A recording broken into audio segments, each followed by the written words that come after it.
Hare Krishna. Good evening. Welcome to everybody. Today our class is Karma. What is it teaching us? And also Karma. Why do good things happen to bad people? And vice versa. Um, but before we go into that, we have to look at why we suffer. You know? And this is how we'll start today's class on Karma is um, the Lord appears in many forms and has many names. No? And according to his different names, there are different features of the Lord. For example, when the Lord appeared as Allah, Allah means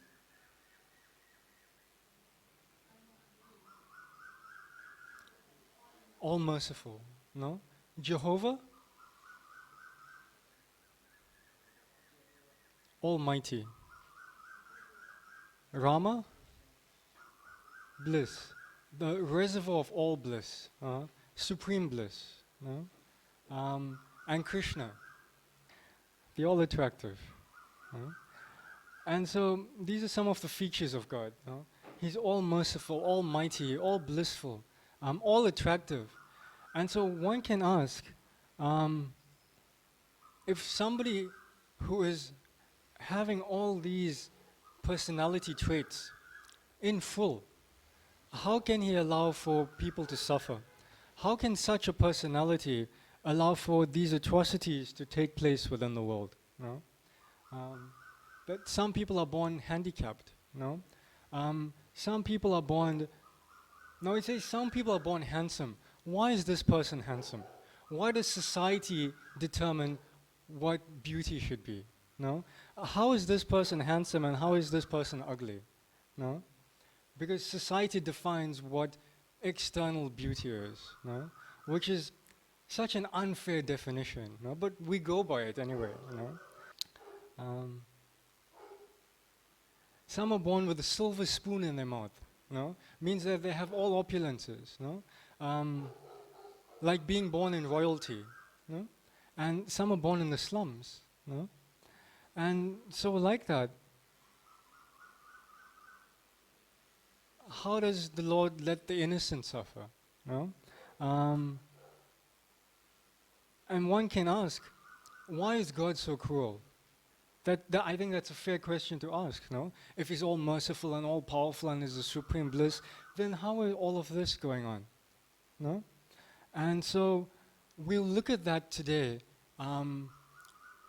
by looking at four stories.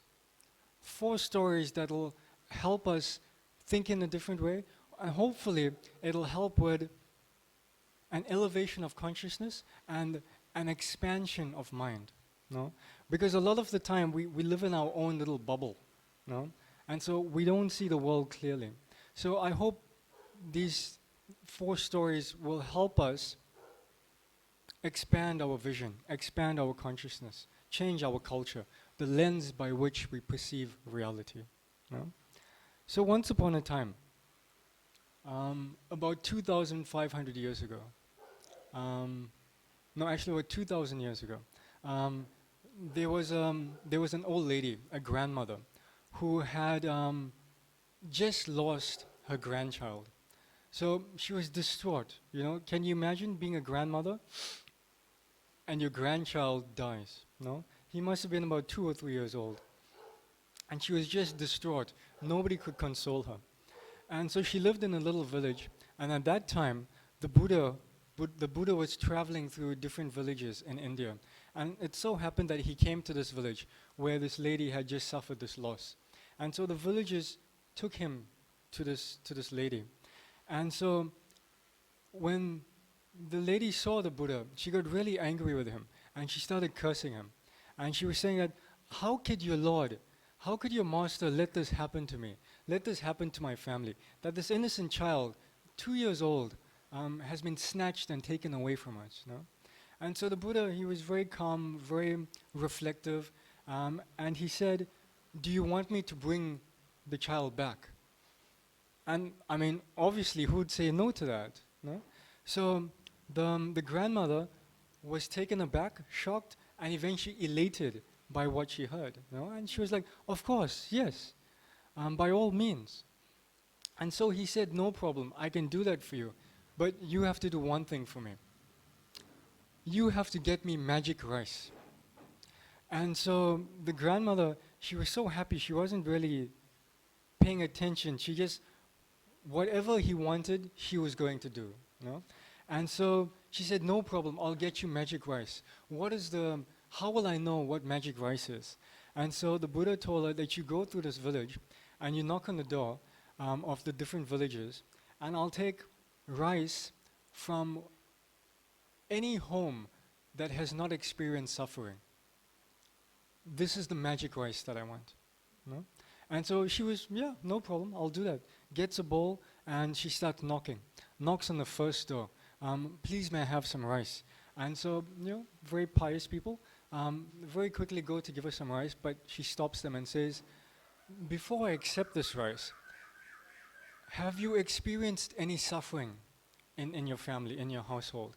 And so they said, "Actually, yes. My husband's very sick. He has cancer. Soon he will die. He will leave his body." And so she said, "I'm sorry, I can't accept this rice." Right? She goes to the next house, knocks. They bring the rice. "Before I accept it, have you experienced any suffering?" "Yes, my husband and I have broken up. No, we're gonna get divorced.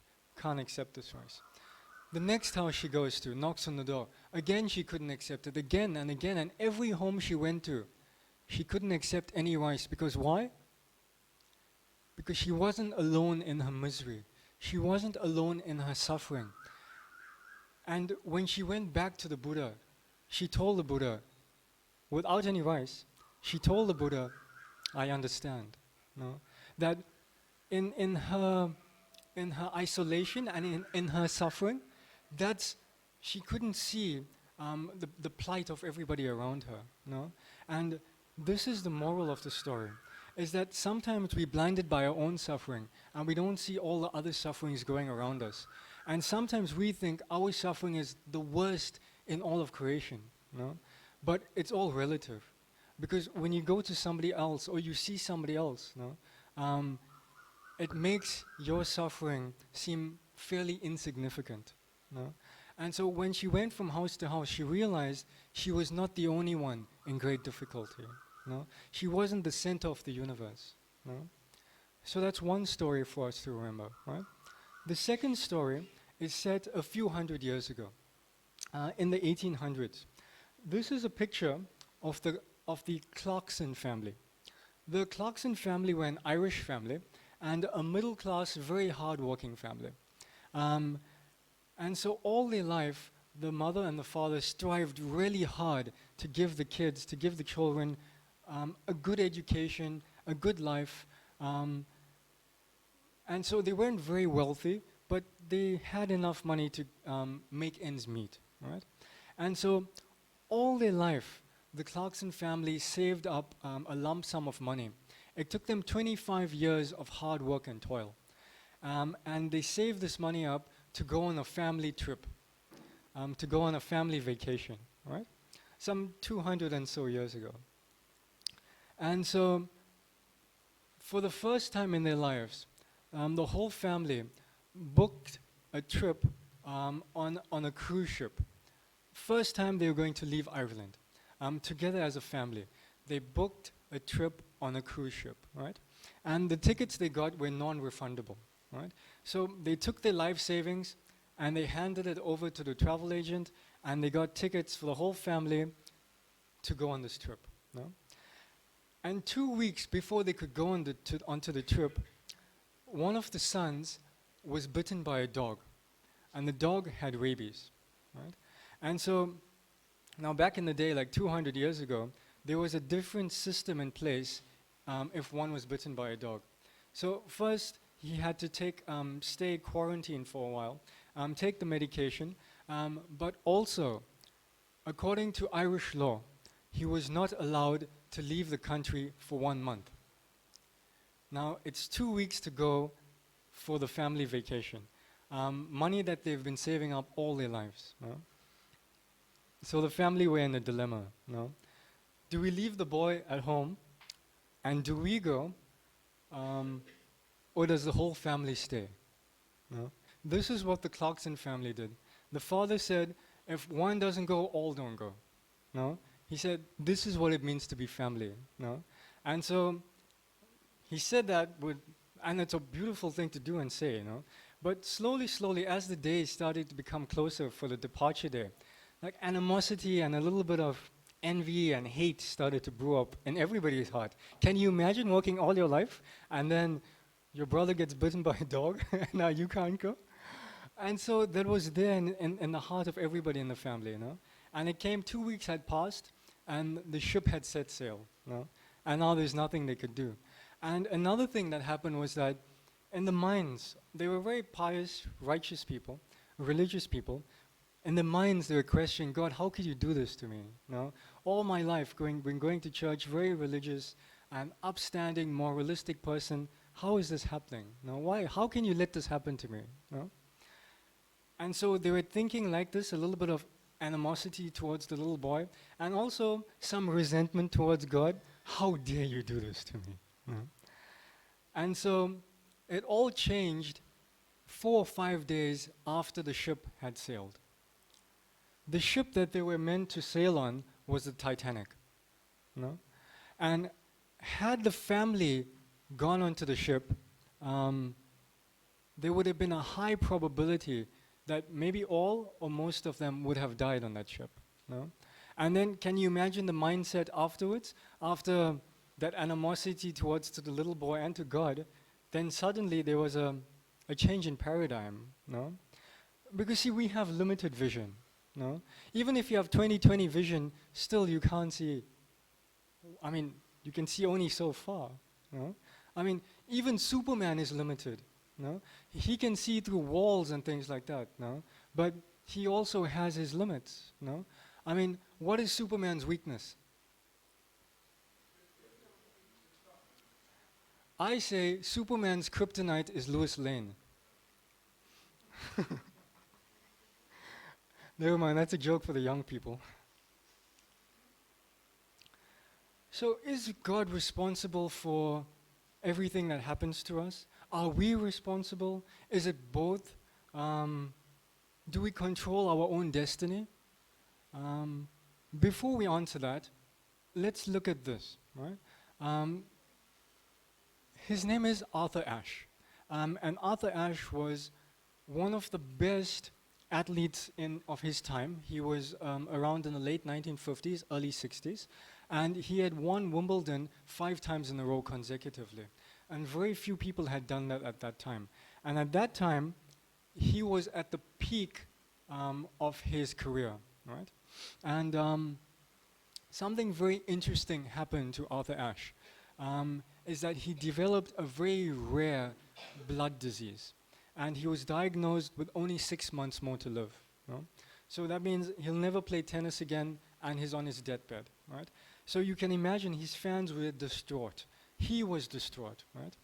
And so 2 weeks before he could die, before he could leave his body, one of his fans sent him a letter, no? That this fan was really angry, and was really angry with God in particular. And he wrote in his letter to Arthur Ashe, you know, we're going to miss you so much. How can God let this happen to you? No? And so Arthur Ashe had a very interesting realization on his deathbed.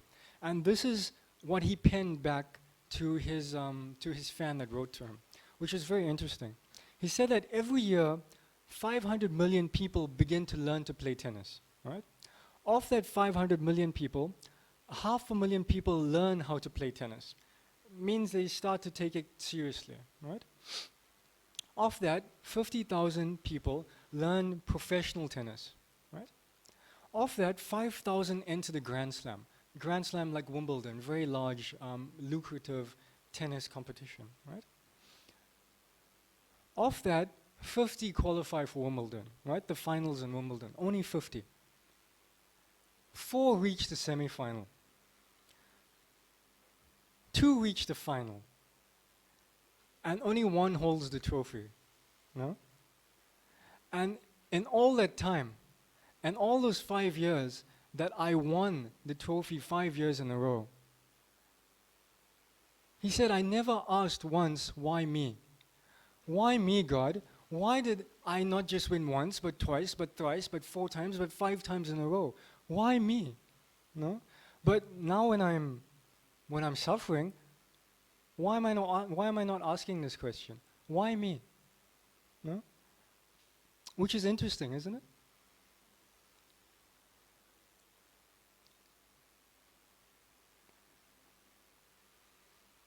And we're going to end our stories for today with our fourth and final story. It's a story about 4 people, right? It's a story about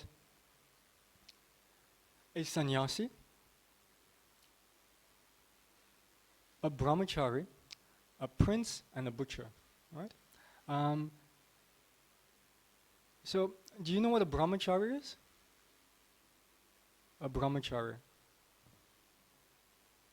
A brahmachari is somebody who's studying and who's studying spiritual science, and he's living in an ashram away from lots of people, living with other celibate monks, but he's a student. Means that he can get married at any time and step out of the ashram. So it's like a stepping stone to a sannyas. No? A sannyas, both are in the renounced order, but a sannyasi is very advanced in spiritual knowledge. No? And the sannyasi vows never to get married. He dedicates his mind, life, soul, everything to God. No? A brahmachari is a student still learning, practicing his art. No? So you can say a sannyasi is a qualified student. A brahmachari is still practicing his trade, his spiritual trade, right? So once upon a time, there was a sannyasi, a brahmachari, a prince, and a butcher, right? It says so, the prince says you are the love of his life, forgets what you look like, and has to put a shoe on every girl in the kingdom. From the story of Cinderella. Yeah. I guess maybe if you're young, you'll get it. I don't know. So all these 4 people lived in the same village, right? And so they heard that a sadhu, a saint, was coming to the village, and he was giving blessings. No? So everybody in the village got together, and it was a very systematic, organized, mode of goodness village. So they made a line, and everybody stood in line, right? And so the very advanced spiritualist, the saint, the sadhu, as people stood in line, he started giving blessings, right? And so in the front of the line was the prince, right? And so when the prince went up and he was like, Maharaj, please, please bless me, no? And so the saint tells him, may you live forever, right? May you live forever. Forever means may you have a very long life. No? So that was the prince. No? May you live a very long life. And so prince is very happy. He steps aside. Right? So now in this village, it was said some time ago, there was no television. Right? So the prince, he didn't go anywhere because he didn't have so much entertainment. And so he wanted to hear the local gossip also, because he wanted to hear the blessings of everybody else. No? He got a very nice blessing, but what about everybody behind him? No? So he stuck around to hear what the blessings will be. No? So the prince's blessing was, may you live forever, or let's say, may you live a very long life. No? And so next in line was the brahmachari, right? Was the student, right? The student studying spiritual subject matter. And he goes to the saint and he says, Maharaj, please bless me. No? And so the saint says, may you die. May you die. Right? And so the brahmachari is taken aback. No? And so he's a little dazed and bewildered and confused. And so he also steps aside. But he's standing there scratching his head. And he's looking at the king and the king is laughing. You know? And so he's confused. No? But he's standing there dazed and confused. And then it was the turn of, who should we do? Should we do the sannyasi or the butcher?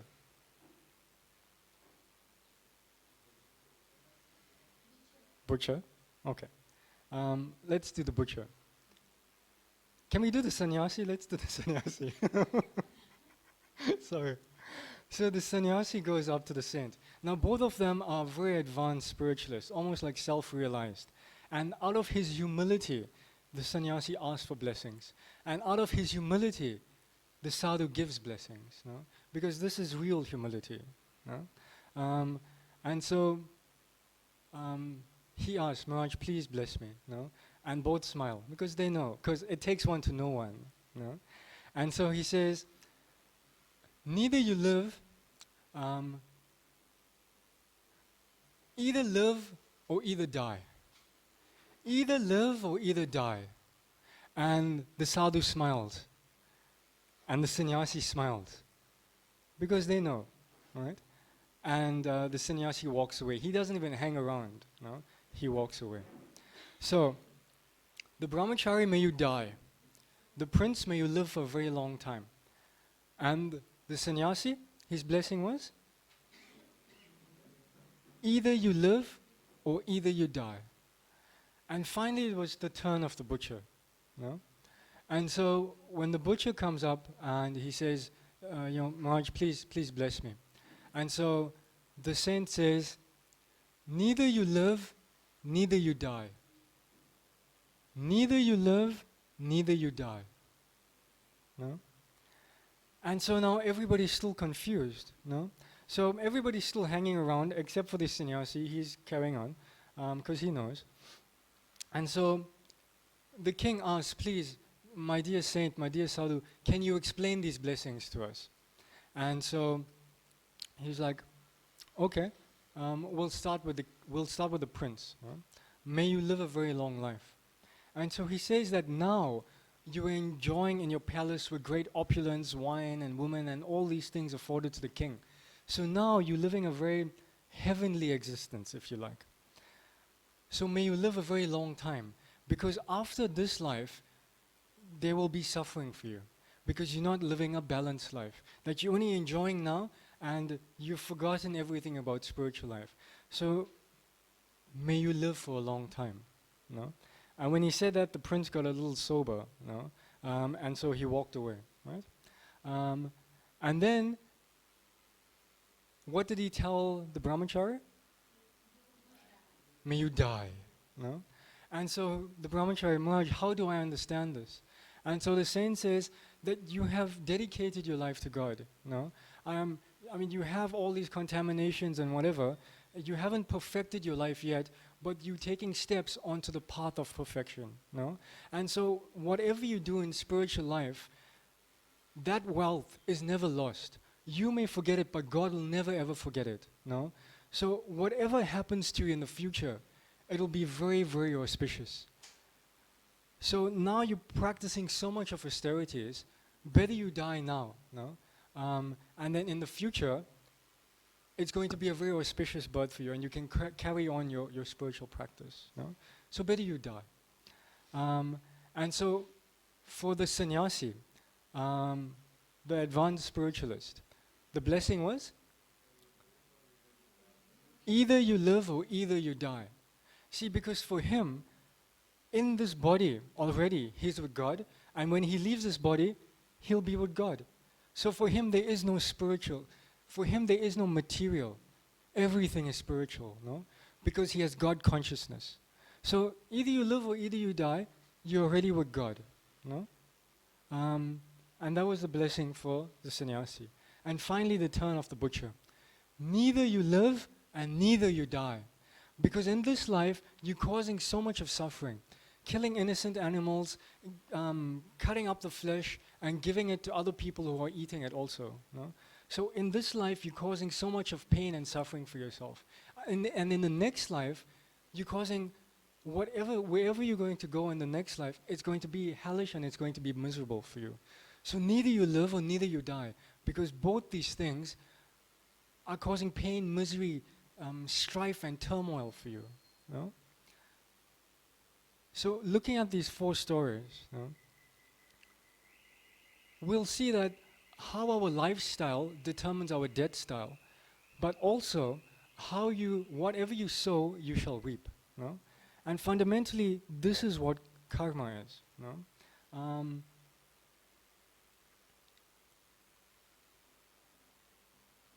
so we'll look at today what karma is teaching us, and why do bad things happen to good people and vice versa. No? Um, so a very nice quote, every tidal wave begins with a ripple. Make sure the ripple you create in your life are what you want coming back to you, because eventually they will return. And this describes karma basically. It's like throwing a boomerang. Do you know what a boomerang is? Right? A boomerang? A boomerang is used by tribes people in Australia, right? The Aborigines. And so when you throw the boomerang, it circles and comes back to you. And so karma is like that, no? So when you throw the boomerang and you're not paying attention and it hits you in the head, you can't blame somebody else for that, no? So what goes around comes around. As you sow, so shall you reap. If you sow an apple seed, you will get an apple tree. You can't expect an orange plant, no? Newton's third law of motion is that every action has an opposite and equal reaction, no? Which is karma. No? So today, this is what we'll look at. We're going to look at 3 types of karma, right? Then we're going to look at instant karma and delayed karma. And then we'll answer the question, are we architects of our own destiny? I think we can already answer this question by the 4 stories that we have heard already. No? Why do bad things happen to good people? And we'll understand, or we'll try to understand the principle of karma, but not the detail of karma.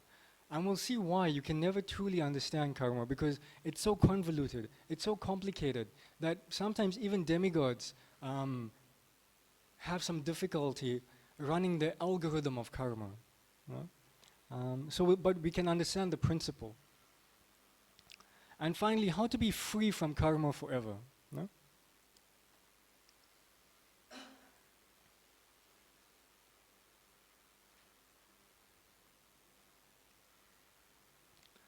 So I'd like to start by, karma is a paradox. It will never fully be understood. No? But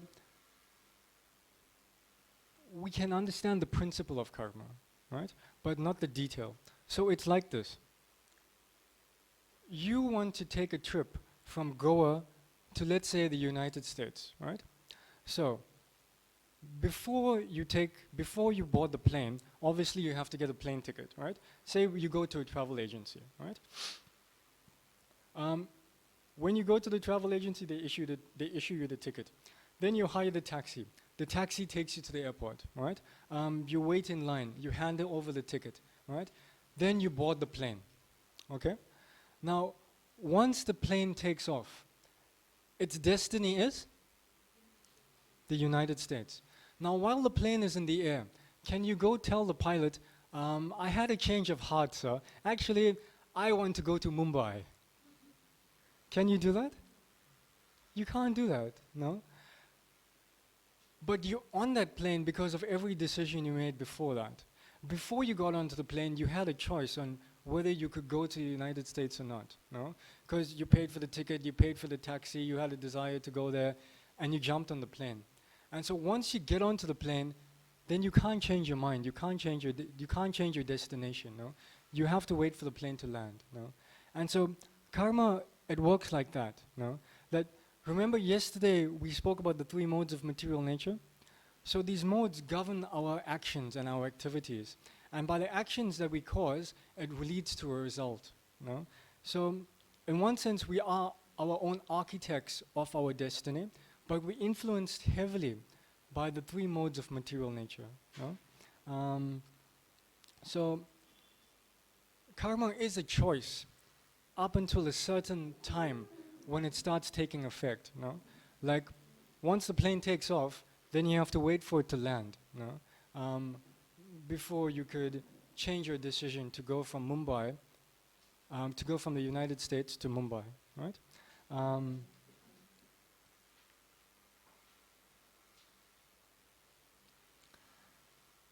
Just like the plain example, how people treat you is their karma, right? How you react is your karma. Yeah. Um, so we'll look at three types of karma.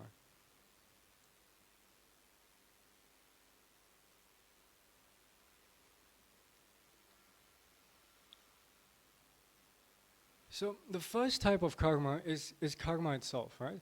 Now, you've heard some of the definitions of karma, right? Can anybody give me one definition of karma that you've thus heard?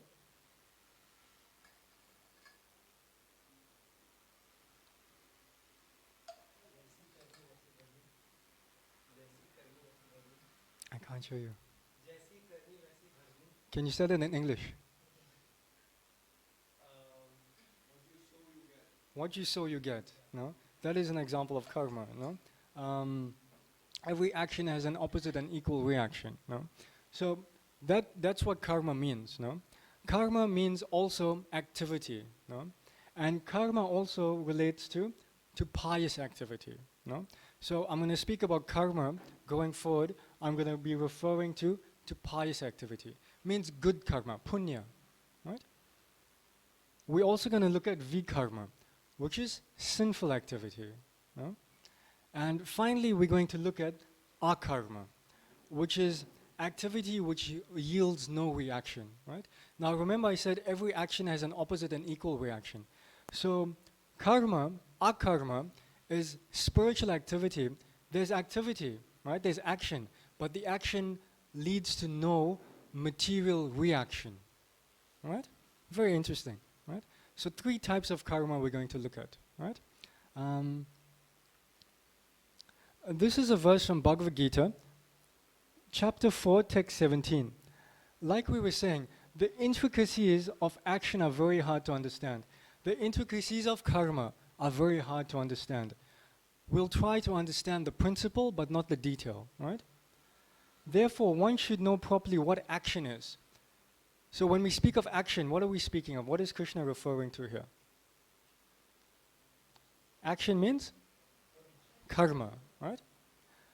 Therefore, one should know properly what action is, what karma is, right? What forbidden action is. What is forbidden action? Vikarma, right? And what inaction is? Akarma, right? So this is what we're going to look at now, right? Now, remember I said we can understand the principle, but not the detail. No? And so, we can understand this with the analogy of a mosquito bite. All right? Anybody bitten by a mosquito here? Okay. Anybody has gotten bitten by a mosquito which has led to malaria or dengue or yellow fever or something like that? Huh. When I ask this question in like the West, no one puts their hands up, no? And I tell them that when I was in India that I got bitten and I got malaria, no? And everybody's so shocked, you know? And they're like, and you didn't die? And I was like, no, it's like the flu in India, you know? At some point you're gonna get it, you know? And they're like shocked, they were taken aback, you know? And so when you get bitten by a mosquito, those of us that have gotten bitten by a mosquito and have gotten malaria, for example, when you gotten bitten by the mosquito and got malaria, did you look to see where it bit you on the body? Did you look to see which mosquito it was that bit you? Did you go out looking for which mosquito did it bite you? Which one? Did you try to find out what time in the day did this mosquito bite you? Did you do that? Because it doesn't make sense, no? That's insane, you know? And so, what you do is you go to the doctor and you get the shot, no? You get the antidote. So karma is like that. Looking at why you're suffering, no? What have I done in the past, no? It's mode of ignorance. It's pointless. How is that going to help you now, no? So what you do is you don't look for the mosquito that bit you, you take the medication, no? So similarly, looking at why all this happened is like trying to find that mosquito.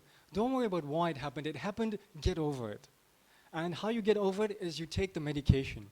And the medication to get rid of your karma, to uplift your consciousness, to come out of the three modes of material nature.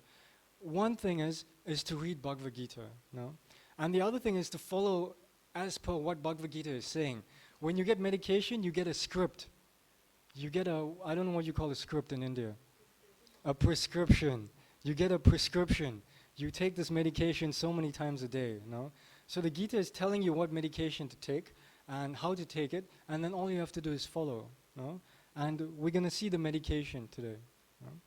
No? So you can't understand everything about why karma is happening because it's so convoluted, because it's so complicated, no? And we're going to look at why it's so complicated by looking at instant karma and delayed karma. So in order to understand instant karma, we're going to play a very short 30-second video, no? And then based on the video, we'll look at instant karma and we'll compare it to delayed karma. Is that okay?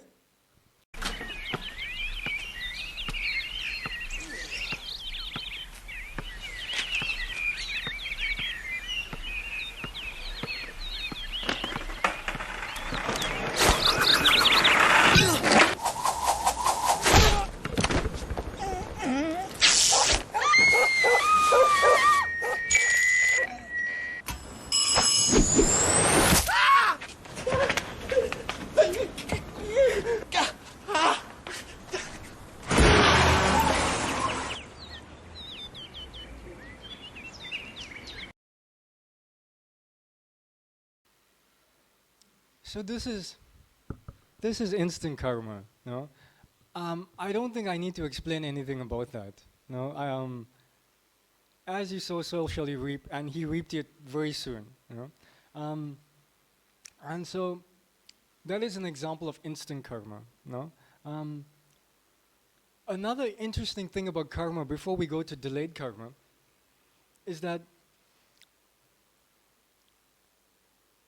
it doesn't always correspond to the laws within society at a specific time, right? So I'll give you an example. See, there's God's law and then there's human law, right? Human law is ever changing, no? And God's law is eternal, no? So recently in the country that I come from, marijuana, ganja, cannabis has been legalized, no? So it's legal according to man's law to smoke in my country, all right? But it still breaches God's law, no? Because intoxication is not something that God considers cool, you know? Society today, parts of society, most parts of society think that it's cool, you know? But that doesn't mean that God's law is not going to act, you know? Because it's ever existing and eternal. Just because man's law changes doesn't mean God's law also changes, no? Which is another reason why we have to understand the law of God by reading the law book of God, the manual of life and death, which is Bhagavad Gita fundamentally, no? And so like that, karma is a natural law of God, just like the law of gravity, right? So if I say, I'm going to jump out of the window and I'll go up, and I believe in my heart 100%. If I jump out of this window, I won't go down, I'll go up. What will happen to me? I will smash, one, my false ego, two, my head, or something's going to break. Maybe I'll even die, no? So that is the law of gravity. It's insane for me to think I'm going to jump out the window and go up. No, because I'll fall at 9.8 meters per second square because that is the law of gravity. No, baby, a 2-year-old baby puts a hand in fire. What is going to happen? It'll get burnt. No, is the fire going to say, "Oh, look at the baby, so cute. Oh, coochie coochie coo. I won't burn you." No, this is the law of nature. You will get burnt. No, the baby will get burnt. And similarly, karma is the universal law of justice. As you sow, so shall you reap. No? And man's law is blind. Even Lady Justice has her eyes covered. No? God has 20/20 vision. Spiritual 20/20 vision. There's nothing that he doesn't see. There's nothing that his agents don't see. You know? So when you get trialed in the court of law, you don't even need a lawyer. You don't have to represent yourself because they know already. You can't hide from that. And so this is how God's law acts. And so that was instant karma, but there's also something called delayed karma. No? So an example of delayed karma is that you eat something that is has gone off, no? And so when you eat that, you may not get sick immediately. According to the gestation period of the bad bacteria that you have eaten, or maybe the virus, it may take a little longer to react, no? But maybe 4 hours, maybe the next day. For some people, it's different. As you sow, so shall you reap. You ate something that was toxic, and then a delayed reaction was there, no? So there's many reasons as to why there's a delayed reaction, no? And so one of the reasons is that the conditions have to be right, okay? And so I'll give you an example of this. Once upon a time, there was a hunter, right? And so he was a very mean hunter, very mean person, a sadomasochist, if you will. He enjoyed inflicting pain onto others. And so this is what he did. He killed 100 baby birds, nestlings, fledglings, who couldn't leave the nest yet. He killed them as the parents watched. And he enjoyed this. And he killed all the male birds, 100 of them. No? And so the karmic reaction for him was that his 100 sons will also die before him, and he will witness it. No? But the conditions were not yet right for that to happen in his next life. So what happened is that he had to wait 50 lifetimes for him to get enough punya, enough pious karma, enough karma to get 50 sons. No? And in his 51st life, that karma, that punya had risen in his material bank account, enough for him to have 100 sons. Right? And these sons, in the 51st life, of his 51st life, after the killing of those birds, were killed before him. No? And this person is King Dhritarashtra. No? So Krishna is saying in Bhagavad Gita, chapter 4, text 7, Ganha karma nagati, that the intricacies of karma are very, very difficult to understand. No? Think of that mosquito bite, right? And we'll see why it's so complicated and convoluted. No? That's one reason. No? Sometimes death interrupts the fructification of your karma. Death interrupts from you receiving what's owed to you.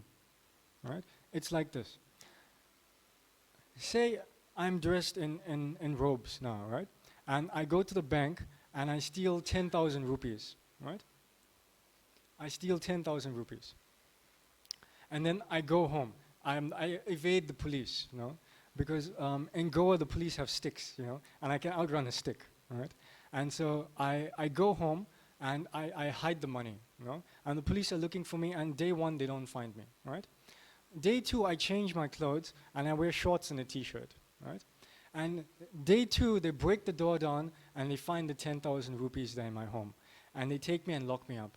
Now when I go to court, can I tell the judge that you can't lock me up because I'm wearing shorts and t-shirt? No? The person that stole that money was wearing robes. So thus, you can't lock me up. No? Is that a feasible hypothesis to tell the judge? Is he going to say, oh yes, good point. You're free to go, sir? No. As you sow, so shall you reap. I'll be thrown into jail. No? So similarly, when we commit an act in this life, whatever it is, maybe it's a good act, a pious act, or a bad act, and so the body dies, and the soul gets another body. The soul gets another dress. No? So you commit an act in this body, in this dress.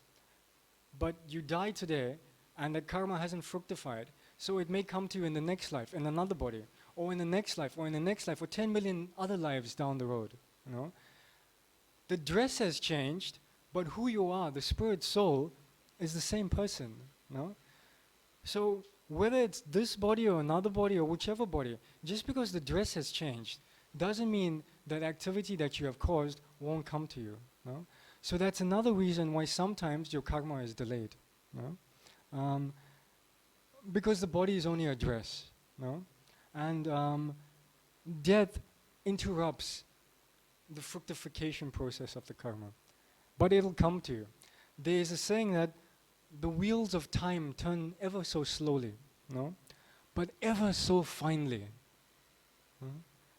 There is no mistakes in the universe, no?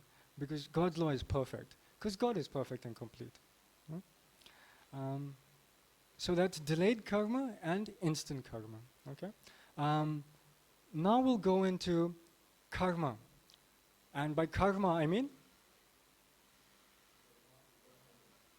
Karma means? Actions, but more specifically, pious actions, right? So karma gives you pious actions, right? And so pious actions allows for you to go to like a heavenly planet, no? And so in the heavenly planet, nobody dies, it's explained in the Vedas, no? And so your piety allows you to go to the heavenly planets, no? And so it's like this. You perform various pious activities, and in your next life, you'll be transported to the heavenly planet. And in the heavenly planet, you live a very long life, no? And nobody dies. And everybody gets a very fresh garland, a flower garland. And the heavenly beings, the heavenly denizens, when they walk, their feet don't touch the ground. No? They just slightly, ever so much above the ground. No? So if you see somebody with an ever fresh garland, and when they're walking, their feet are not touching the ground, they're from the heavenly planets. Maybe they're a demigod or something. No? And so this is where your pious karma takes you to. No? But you see, you can't live there forever, no? Because heavenly planets are still within the material realm, right? And so what happens when your karma starts to run out, your piety, your pious credit starts to run out in the heavenly planets, is that your garland starts to fade. And your feet start slowly starting to touch the ground. And your bodily luster, that glow that's emanating from your body, begins to become a little dull. And then the gatekeepers of heaven, they realize that it's your time now. Your piety has come to an end. No? And so they kick you out of heaven. No? So it's true, nobody ever dies in heaven. But when your piety runs out, you get kicked out, and you die on the way down from heaven. No? And so sometimes they say that you should wish upon a shooting star. No? I don't know if they say that in India. They say that in the West. Make a wish upon a shooting star. And that shooting star is that denizen that has been kicked out of heaven because his piety has come to an end. And he's coming back to the earth planet. No?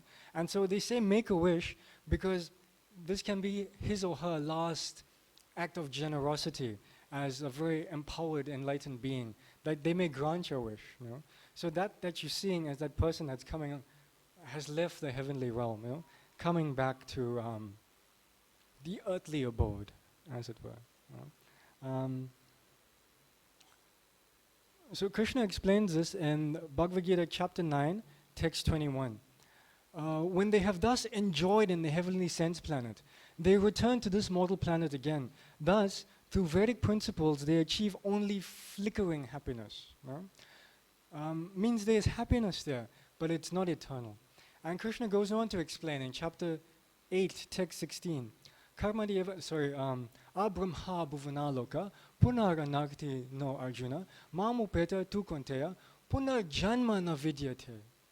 That from the topmost planet in material existence, Brahmalok, to the lowest planet in material existence, Patala, all are places of misery and suffering, where samsara dharva, birth and death is guaranteed. No?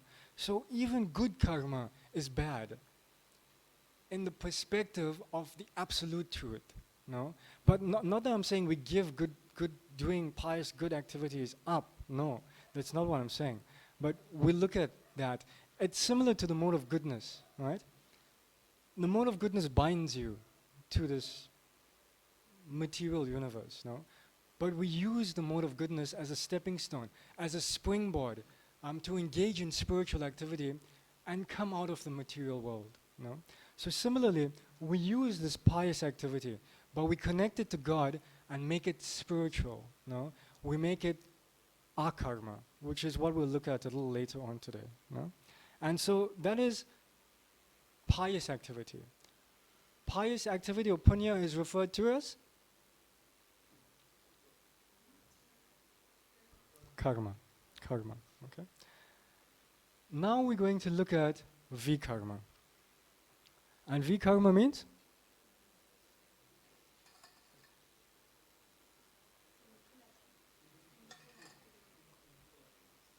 sinful activities. No? What are some examples of sinful activities? Murder, yes. Robbery, stealing. So many examples are there. You know, cheating. So many are there. You know? And so, like that, vikarma refers to sinful activities. No? And a lot of the time, we engage in vikarma because out of ignorance.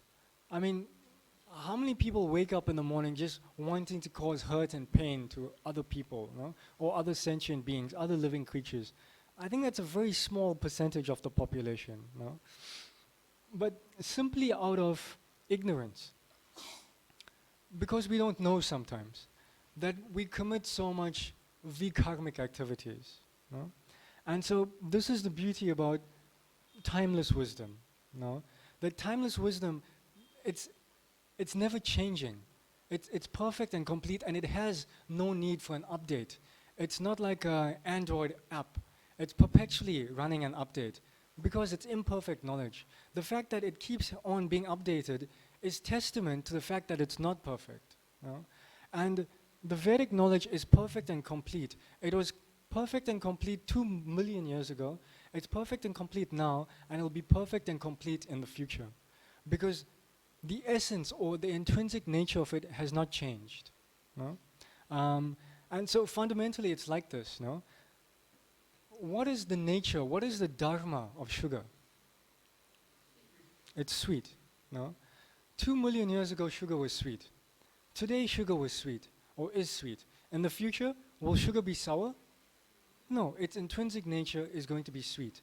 And similarly, the knowledge from the Vedas, sweet then, sweet now, sweet in the future. As long as it's not changed or adulterated. No? That's why we take the Bhagavad Gita as it is. You'll notice Prabhupada's Bhagavad Gita, the Sanskrit verses is given, the word for word translation of the Sanskrit verse is given, then the whole Sanskrit verse is given in English, or Hindi if you're a Hindi speaker, or Russian if you're a Russian speaker, and then the purport, the tika, is given also, which gives you insight into the deep esoteric meaning of the Bhagavad Gita. No? So, as it is, means coming through from Krishna himself through a disciplic succession, a bona fide line, from one self-realized soul to the next. No? So timeless wisdom, perfect wisdom, never changing, eternal knowledge, eternal all-attractive truth. No?